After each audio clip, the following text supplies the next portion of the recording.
So we got Oladipo to Miami right before the deadline hit. It's Avery Bradley, Kelly Olynyk, and a draft swap. That's from Shams. And, I mean, part of the conversation really is like, should Miami have gone all in on Lowry? Because clearly they viewed Oladipo as a fallback option. I believe in Tyler Hero. I think he was really good in the playoffs, and it wasn't just the 30-point game against the Celtics. He had a number of really good games against them, and I believe in Hero to help Miami on their playoff run and to be really good in the future. And I think it was fine to not give him up for Lowry. Maybe Toronto should have been willing to fall back off of Hero. I don't know. They still have options there. To think about Oladipo in Miami, the interesting thing here to me is that they gave up Olynyk, who has been an actual guy for them this season. I mean, Bradley, that's whatever. The draft swap, who cares? But Olynyk has been playing the best basketball of his career, whether it's as a stretch guy, doing some things off the dribble like the fake handoff plays, moving around pretty well defensively. Yeah, he's not a super difference maker on defense, but I do think he has grown into being a positive defensively, especially when he's playing next to Bam. So Miami is saying, no, we're content with that. And I get it, because Oladipo, if healthy, certainly has a higher ceiling than Olynyk, but I just feel like Olynyk was a nice, solid piece for them. But now the question with Oladipo just comes down to, is he still the guy from a couple years ago? If he is, then, well, he's probably not that guy anymore, just injuries, the quad. It's a pretty dicey injury. But if he could be something close to that guy, then that's great for Miami. I mean, that's really great, because you're talking about another shot creator who can run pick and roll and run isolations and stretch the floor out and be a good shooter while you keep everybody else, by the way. Because now, I mean, you could see some Jimmy, Oladipo, Bam, Dragic, and then, one of Hero or Robinson. There's a lot of options now for Miami, and I think it's going to require a little bit of buying in on Oladipo's part. Not a whole lot, but a little bit.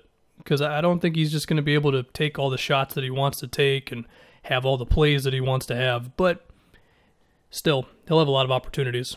And depending on how Spoelstra staggers the minutes, there could be opportunities for Oladipo to go off a bit. And he wanted to be here. Miami wanted him, so there's a stronger chance that he'll actually stay in the offseason. It seemed like Oladipo was one of those guys where it's like, if anybody's going to trade for him, well, we're going to have to re-sign him, and we don't really know about that.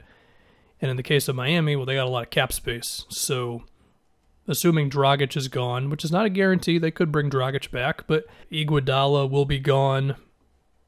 I'm assuming Ariza, if he will be back, is not going to be back for much money. I think there is a world in which Miami can do this without being crazy in the luxury tax. Now, Duncan Robinson as well as Kendrick Nunn's contracts definitely bring a little bit of doubt into that, but I'm sure they've got the roadmap for how they want to do this, and there's a chance they're not going to have to max out Oladipo to keep him. That would certainly help as well. Could also talk about defense. If Oladipo is back to the all-defense guy, then Miami suddenly becomes really terrifying on D between Jimmy, Oladipo, Bam. I guess there's a bit of a conversation about what they're going to do with the power forward spot. I mean, Jimmy can defend some fours, and some fours are not the most threatening guys in the world. I don't know. I'm not too freaked out about that one. You've got Ariza to help out there. I think depending on the power forward, if Oladipo's on him, or hell, even if Duncan Robinson's on him, it's not always going to be the worst thing in the world. And given that Spoelstra's the one running the show and the way they do their zone, non-zone, junk defense thing, I feel like Oladipo could fit into that pretty all right. And if he's still got the maneuverability to defend like he once did, then good luck. And that's the type of thing that you're kind of going to need against the Nets. I mean, you got the one big guy who can defend anybody. You got Jimmy, you got Oladipo, the zone. If Iguodala's still got anything left in the tank, or Ariza, if he has anything left. You put all that together, I still don't think they're better than the Nets, but you're making a push. And this does allow them to keep Tyler Hero. And there will be some conversation about, well, should they have gone for Lowry and all that. Like I said in the beginning of the video, I'm cool with it. I really am. I know if you're a Heat fan, probably don't want to hear that in the moment, but again, I think Tyler Hero is very good, It has not been a very good season for him so far. That is true. Shooting has been down and whatever else. But that guy had too many moments in the playoffs for me to not believe that he could be a real offensive option this season and then definitely moving forward.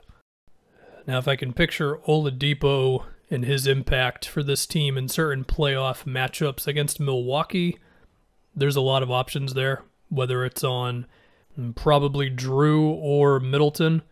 Against Philly, I mean, it's a little different against the Sixers because all their offensive guys are big, but I don't know, could you have Oladipo chase around Seth Curry? I mean, he plays a pretty big part in their offense.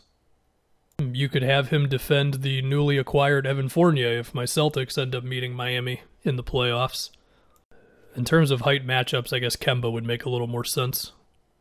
But still, it is a little bit of a gamble, hoping that Oladipo's back to what he was. And again, Olynyk was good for them. You know, this is not just some throw Olynyk's contract in there. He was getting real minutes, and they were relying on him to do things. So it could be a bit of like you're trading some floor for the potential of a higher ceiling. I should probably talk about Houston in this whole thing. So they got some pick swap. That's cool. I'm imagining that this pick will be better than some other pick that they had beforehand. Doesn't have to be, I guess, if they just really wanted to get off Oladipo. Olynyk with Houston, I mean, maybe they could organize a sign and trade for him in the offseason because he does not have a team option or anything. Bradley, I don't think Bradley matters for them. I guess you could try an Olynyk Christian Wood frontcourt if they envision keeping Kelly Olynyk past this season. Olynyk's shooting has not been as good this year. He has still been good for Miami, but the three has not been as good. So for what that matters in the legendary Olynyk Christian Wood frontcourt, I don't know. So yeah, man. I guess the last thing to think about with the Rockets is this better than just getting Karis LeVert? Because they had that opportunity way back in the Harden trade. I'm pretty sure. There's a lot of moving parts. I don't remember it all at this point. But to me, I would rather just have Karis LeVert. And I wouldn't be surprised if they felt that way at this point too. It's just when that move happened, they probably envisioned we can get another really awesome thing for Oladipo because he's going to be good with us and that whole spiel. And well, he just wasn't that attractive of an asset. Certainly nothing compared to Lowry on the open market. So I guess in the end, what did the Rockets get for Olynyk? Or not for Olynyk, for Harden? They got, how many picks was it? 6, 7, something like that. There's pick swaps with the Nets, but a lot of them are way out there, so there's a higher chance that they're in the lottery. And you got Kelly Olynyk and Avery Bradley, so that's nice.